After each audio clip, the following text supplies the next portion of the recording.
conversation. Go ahead, Jordan. Hi, Wally. Yeah, I don't know if there's a whole bunch I can add to the conversation. I'm taking a lot from the conversation.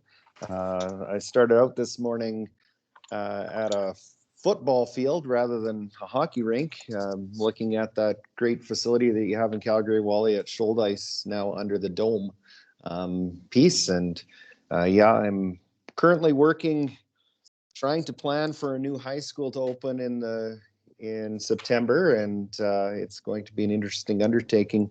And having just left the largest elementary school in Alberta with over 900 kids, K to 6, I've seen the whole gamut in my career and working on it. And unfortunately, I've never had my own humans that have gone home with me as children, but we have. I've been blessed with working with thousands of other people's kids, and much like Sammy talked about those practices about riling kids up and then sending them home to their coaches or their parents. That's always seems to be what my role has been, is exciting kids about what they're doing at school and hopefully having it spill over when they get home, and that piece, that love for learning.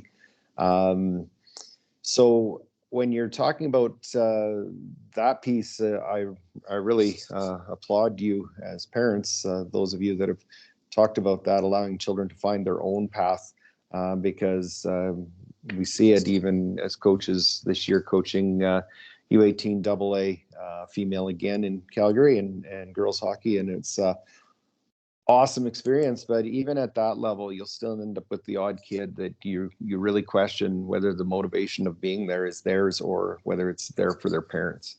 And it's one of those pieces that when push comes to shove, you really hope that they're there for themselves.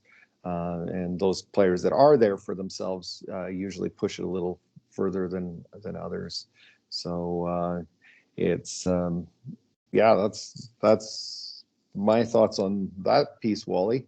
On the fundamentals and all of those different things, it's all been a trial and error piece for me. I can go back to when I first started coaching U15 AAA hockey on the girls' side, and I remember working with the group, and because as you alluded to, we've all done hockey school stuff, and I was doing some power skating edge work stuff with these kids in isolation, because I was recognizing some edge things. And one of the critiques I got from one of the parents is, "What are you doing all that stuff for? This isn't Timbits hockey."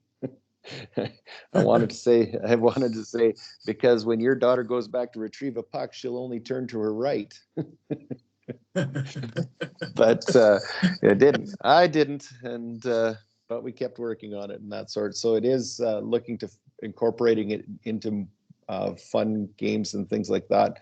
But and I know Kim talks about hopping on a soapbox. My soapbox to it is this, that it seems like in all youth sport right now that we seem to be finding ways in which to replicate what previous generations would have gotten from a shinny pond.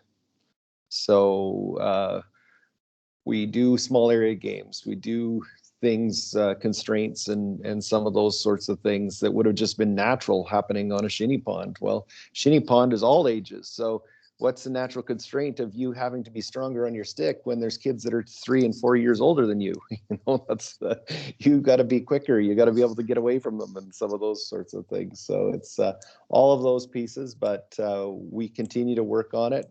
And as you know, Wally, it's been a work in progress, and it's great having people and minds like on this call come together, because it only betters the game when we can think about it collectively and try and do things that will improve things. And then the last piece I'll add here, I know long story longer and story of my life, don't ever give me the opportunity to speak, is that I really appreciate Alan sharing the piece about working on the human side of things and helping them to be better humans away from the game as much as a part of the game, in that whole teaching the big pieces of being good public speakers, being good leaders and all of those sorts of things. And I had the opportunity this past May of being in Charlottetown and getting to see Alan's facility, and it's an amazing place.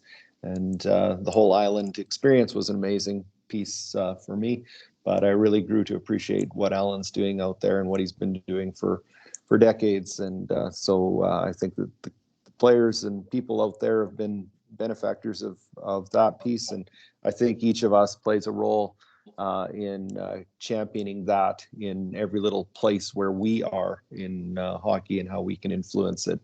And I had a coach that his only ask of us as players were that when we got to the age where we could have the time to give back to the game, and if we felt that we got anything from the game, that he felt that was our duty to do it. So I'm trying to pass that on to my players too, that if we get anything from this game, let's make sure that we're trying to make it better and that we give back to it when we have time. So it's so great great to be on the program with you, Jordan. I just, the world needs more people, educators like yourself, and it's so nice to be part of this.